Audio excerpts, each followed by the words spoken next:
السلام علیکم، welcome my channel شائستہ خان۔ آج کا ہمارا موضوع گفتگو ہے لا آف اٹریکشن کے ذریعے ہم اپنے اندر کی دنیا کو کیسے بدلیں، جسے بدلنے کی ہمیں ضرورت ہے کہ ہمیں اپنے غصے کو کیسے کنٹرول کرنا چاہیے، اپنے پریشانیوں پر کس طرح قابو کرنا چاہیے، مایوسی کو کس طرح ختم کرنا چاہیے، اور انتقام جو ہے سب سے مین وجہ ہوتی ہے انتقام کی آگ میں لوگ بھڑکتے رہتے ہیں، انتقام کی آگ کو کس طرح سے بجھانا چاہیے۔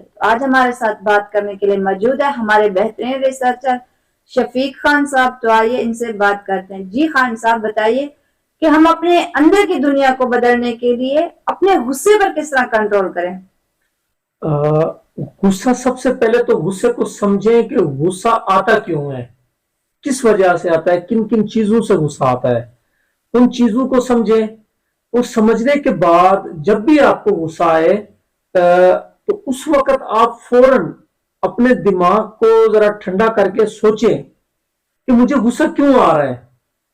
ایک تو غصہ اچانک سے آ جاتا ہے کہ آپ ریئیکشن کر دیتے ہیں اچانک سے، تو آپ جب اس کی پریکٹس شروع کر دیں گے غصے کو سمجھنے کی جب پریکٹس شروع کر دیں گے کہ غصہ مجھے کیوں آ رہا ہے، کسی بچے کی وجہ سے غصہ آ رہا ہے، یا کسی اجنبی کی وجہ سے غصہ آ رہا ہے، یا کسی نے آپ سے بے وفائی کی ہے اس سے غصہ آ رہا ہے، یا کسی نے آپ کو تکلیف دی ہے اس سے غصہ آ رہا ہے، یا پھر آپ کے اندر کی برائی کو کسی نے اجاگر کیا ہے اس پہ غصہ آ رہا ہے، یا پھر آپ کے اندر کوئی خامی نہیں تھی لیکن کسی نے آپ کے الزام لگا دیے اس پہ غصہ آ رہا ہے، یا آپ کی مرضی کے مطابق کام نہیں ہو رہا اس پہ غصہ آ رہا ہے، یا آپ کے نظریے کے خلاف کوئی بات کر رہا ہے اس پہ غصہ آ رہا ہے، یا پھر آپ کے مزاج کے خلاف کوئی کام کر رہا ہے اس پہ غصہ آ رہا ہے۔ غصے کو سب سے پہلے تو غصے کو سمجھے کہ غصہ کیوں آ رہا ہے مجھے، مین وجہ کیا ہے غصے کی، مین کیا وجہ ہے اس کی، غصہ کیوں آ رہا ہے مجھے، تو اس کو سمجھیں۔ اس کو جب دیکھیں گے تو آدھا غصہ تو ویسے ختم ہو گیا، ٹھیک ہے۔ جب آپ کے مزاج کے خلاف کام ہو رہا ہے تو اس میں اپنی قوت برداشت کو بڑھائیں۔ اس میں اگر آپ کے خلاف نظریہ کوئی بات کر رہا ہے، مثال کے طور پر سیاسی نظریہ ہے آپ کا، آپ پی ٹی آئی کے ہو، سامنے والا جو مسلم لیگی بیٹھا ہوا ہے یا پیپل پارٹی کا بیٹھا ہوا ہے، اس طریقے سے آپ کو غصہ آ رہا ہے اس کی باتوں پہ، اور نواز شریف کی تعریف کری جا رہا ہے آپ کو غصہ آ رہا ہے، تو آپ اپنی قوت برداشت بڑھائیں۔ تو یہ سامنے والا نظریہ ہے اس کا اپنا نظریہ ہے، ہو سکتا ہے آپ سے وہ بہتر نظریہ رکھتا ہو، غصے کی وجہ سے وہ اپنا نظریہ تو نہیں تبدیل کر سکتا۔ آپ غصہ کیوں ہوتا ہے وہ سامنے والا، اچھا پھر یہ ہوتا ہے، پھر مذہبی ایک نقطہ نظر ہوتا ہے آپ کا کہ شیعہ سنی کا الگ نظریہ ہوتا ہے، پھر سنی کے کئی مذاہب ہیں اندر، دیوبند ہے، بریلوی ہے، پھر اس میں وہابی آ جاتے ہیں، اہل حدیث جس کو بولتے ہیں۔ اب ان کے ہر فرقے کے، ہر مذہب کے اپنے اپنے نظریات ہیں، بالکل۔ اگر وہ سامنے والا آپ کے نظریات کے خلاف بات کر رہا ہے اسے کرنے دے، اسے کوئی فرق نہیں پڑتا، آپ اپنا نظریہ ہے آپ کا، اسے مضبوط رکھیں۔ تو اسی طریقے سے خلاف مزاج، خلاف نظریات، سامنے والا کوئی بات کرتا ہے تو یا کوئی کام کرتا ہے تو اس پہ غصہ آتا ہے، تو غصے کو کنٹرول کرنے کا یہی طریقہ ہے کہ غصے کو سمجھ جائے کہ مجھے غصہ کیوں آ رہا ہے۔ جی صحیح۔ اچھا، تو دوسرا جو ہمارا سوال ہے وہ ہے کہ اپنی جو پریشانیاں ہیں، آج کل لوگوں کے مسائل اتنے زیادہ بڑھ گئے ہیں کہ وہ ہر وقت پریشان رہتے ہیں، وہ پریشانیوں پہ کس طرح سے کنٹرول کریں، ان پریشانیوں سے کیسے بچیں؟ جس طرح غصے کو سمجھنا ہے کہ غصہ مجھے کیوں آ رہا ہے، ایسے ہی پریشانیاں ہیں۔ پریشانی سب سے پہلے اگر آپ لکھنا چاہتے ہیں، آپ کے پاس ڈائری ہے، لکھنا جانتے ہیں، تو آپ سے گزارش یہ ہے کہ آپ کاپی پینسل لیں، ڈائری لیں، اس میں لکھیں کہ مجھے پریشانی کیوں آ رہی ہے۔ سب سے پہلے تو یہ لکھیں کہ پریشانی ہے کیا، پریشانیوں کی وجہ بھی تو کیا وجہ ہے پریشانیوں کی۔ سب سے پہلے تو پریشانی ہے کیا، پریشانی کیا ہے وہ الگ موضوع ہے، پریشانیوں کی وجہ کیا ہے وہ الگ موضوع ہے۔ کیا ہے، سب سے پہلے کیا لکھنا ہے، پریشانی کیا ہے۔ جی مجھے پریشانی ہے کہ فلاں بندہ میرے پیسے کھا گیا، سب سے بڑی پریشانی یہ پریشانی ہے۔ اچھا، فلاں بندہ نے مجھے گالی دے کے چلا گیا، یہ پریشانی ہے۔ فلاں بندہ میرے نظریے کے خلاف بات کر کے چلا گیا، یہ بھی پریشانی ہے۔ مزاج کے خلاف وہ کام کر رہا ہے، مستقل پریشانی بنا ہوا ہے۔ हाँ ये जी। भी एक परेशानी है। परेशानी क्या है, सबसे पहले क्या लिखना है, सवाल, परेशानी है क्या, फिर आगे जो है उसकी परेशानी क्या है, जवाब लिखने के ये परेशानी है। फिर इसकी बुनियादी वजह क्या है, इस परेशानी की बुनियादी वजह क्या है। वो पैसे तो खा गया आपका, ठीक है, वो क्यों खा गया है, वो सामने वाला आपके मिजाज के खिलाफ बात तो कर गया, क्यों कर गया है, वो उसका नजरिया है तो वो करेगा, ठीक है। अगर वो पैसे खा गया है, या तो वो आदि मुजरिम है, या फिर आपका कोई कसूर होगा, तो किसकी वजह से वो कर रहा है। उसमें जब आपका कसूर होगा, उसकी वजह से आपको वो तकलीफ देगा, तो बिल्कुल। उस पर परेशानी भी होगी, गुस्सा भी आएगा, हाँ जी। ठीक है। बुनियादी वजह सामने आ गई, अब बिल्कुल। उसका हल लिखना है आपने कि इसका हल क्या है, मैं पैसे कैसे निकाल सकता हूं इससे। पहले की बात तो ये है कि कोई अगर कोई बुरा भला कह के चला गया, आपको तकलीफ दे के चला गया, तो उसे माफ कर दो, जान छूट गई। तो इसी तरीके से कि आप, अच्छा एक परेशानी और है कि आने वाले वक्त में परेशानी होगी जी, मैंने ये काम कर दिया, मुझसे हो गया, गलती हो गई, अब इसके जो नताइज हैं वो मुझे भुगतने हैं। अब इसकी परेशानी लगी हुई है, आप अपने आप को खाए जा रहे हैं, पता नहीं क्या बनेगा क्या बनेगा। अब जो कुछ होना था वो तो हो गया, बिल्कुल। वो तो वापस नहीं आना।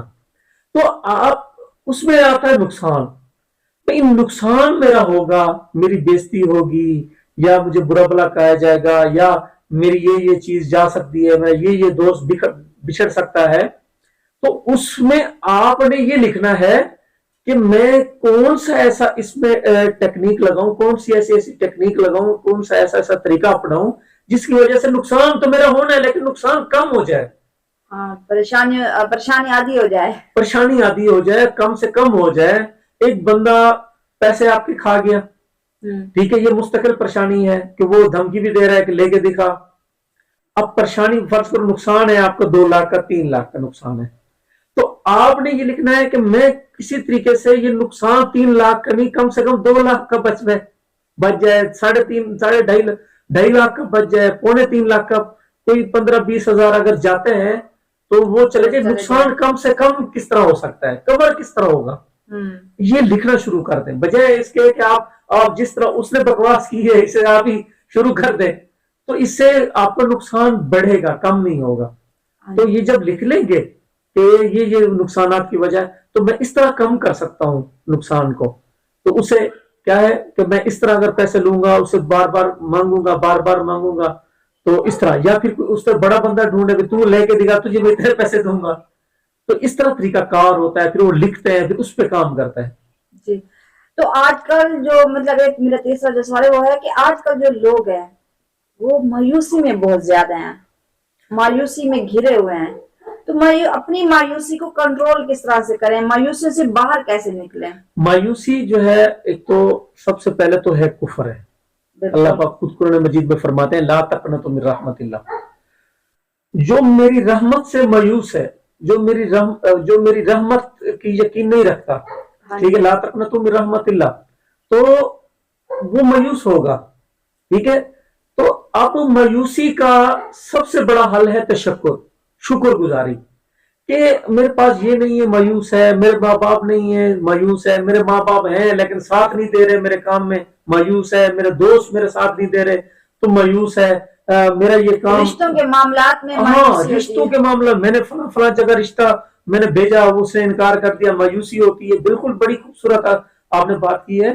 तो इसके लिए आप तशक्कुर को बढ़ाएं, शुक्र को बढ़ाएं कि अल्लाह पाक ने जो नेमतें दी हैं आपको, हाँ जी, उस पे आए, आप उस पे शुक्र गुजारी करें कि अल्लाह पाक ने ये नेमत भी दी है, ये नेमत भी दी है, ये ने मुझे हाथ पांव सलामत दिए हैं, मैं कमा सकता हूं, मैं बोल सकता हूं, मैं सुन सकता हूं, मैं देख सकता हूं, मैं चल सकता हूं, मेरी सेहत ठीक है, मेरे मामला ठीक है, बाकी तो चीज ठीक है। तो अगर कोई टेक्निकल वजह है तो मेरे अंदर खामी है उसकी, तो उसकी वजह से मुझे लोग इग्नोर कर रहे हैं, ठीक है। तो उसमें तशक्कुर बढ़ाएं। हाँ, अच्छा, ये जो इंतकाम है, इंतकाम की जो आग है, इसको किस तरह से बुझाएं, इंतकाम पर किस तरह से काबू करें? क्योंकि इंतकाम जो है ना, वो आजकल हर एक इंसान एक दूसरे से इंतकाम लेने के लिए अपने गुस्से को बढ़ा रहा है, इंतकाम की आग में रोज बरोज जल बुझ रहा है। तो इसके लिए क्या ऐसा करें कि इंतकाम की आग बुझ सके? हाँ, सबसे पहले तो वही बात कि ये है गुस्से के साथ परेशानी के साथ कनेक्ट है इसको अगर हाँ आपको कर रहे हैं तो फिर ज्यादा बेस्ट रहेगा। चलें, आपने आखिर में सवाल रख दिया तो कोई मसला नहीं, मैं इसको भी इसको गुस्से के साथ इसको करें कि हाँ गुस्सा जब आता है तो उस पर इंतकाम की सोचता है बंदा हाँ कि इंतकाम में इससे मैं बदला कैसे लूं, इससे मैं बदला कैसे लूं, इससे मैं कैसे किस तरह इसको इसने मुझे किया तो मैं इसको किस तरह करूं। बाज़ औक़ात ना आदमी सो रहा होता है, अचानक से ब्लड प्रेशर हाई हो रहा होता है, वो गुस्सा हो रहा होता है, उस पर इस तरह प्लान खुद ब खुद आइडियाज आ रहे होते हैं जी कि मैं इसको इस तरह करूं इस तरह करूं। तो सबसे पहले तो ये देखें कि इंतकाम में क्यों ले रहा हूं। जब आप गौर करेंगे तो 50% ये निकलेगा कि आपने कोई उसके साथ बुरा किया, उसके नतीजे में उसने भी बुरा कर दिया आपके साथ, उसने कुछ ज्यादा कर दिया तो हमने काम किया। आपने किसी के खिलाफ कोई काम किया तो उसने कुछ ज्यादा कर दिया बदला लेने के लिए। अब आप इंतकाम की सोच रहे हैं कि मैं इससे और ज्यादा बदला लूं, इससे और ज्यादा इसके साथ कोई ऐसा करूं कि ये भी वो हो जाए, मेरे साथ मेरे जेर असर आ जाए और ये मैं इसके साथ बदला ले लूं। तो 50% निकलेगा कि आपकी भी गलती नहीं होगी, वो सामने वाले की ही गलती होगी, तो माफ कर दें। अगर आपकी गलती है तो माफी मांग लें, अगर उसकी गलती है तो खुद माफ कर दें। अल्लाह पाक खुद कुरान मजीद में फरमाते हैं वल काज़िमीन अल गैज़ वल आफ़ीना अनिन नास वल्लाहु युहिब्बुल मुहसिनीन, कि जो लोग गुस्से को पी जाते हैं, लोगों को माफ कर देते हैं, ठीक है, वल्लाहु युहिब्बुल मुहसिनीन, अल्लाह उसका दोस्त है। तो अल्लाह के साथ कुर्ब लेना है, अल्लाह के करीब होना है, अल्लाह का कुर्ब हासिल करना है, खुशनुदी हासिल करनी है, तो उसके लिए आपको माफ करना सीखना होगा, इंतकाम की आग को कंट्रोल करना होगा। हाँ, माफी की जो है इसको बढ़ाएं। सॉरी, आप क्या देता है यार, चलो गलती होगी मेरे से माफी मांगता जी नेक्स्ट, अगर फिर भी करता है, ये नहीं है कि इससे आप छोटे बड़े नहीं होते कभी भी। किसी से माफी मांगने से या किसी को माफ करने से आप कोई छोटे बड़े नहीं होते, ये और ज्यादा मकाम आपका बढ़ता है। जी हाँ नाजरीन, तो आज हमने बात की कि लॉ ऑफ अट्रैक्शन के जरिए हम अपने अंदर की दुनिया को किस तरह बदलें। तो मिलते हैं अगले प्रोग्राम में, तब तक के लिए हमें इजाजत दीजिए। अल्लाह हाफ़िज़।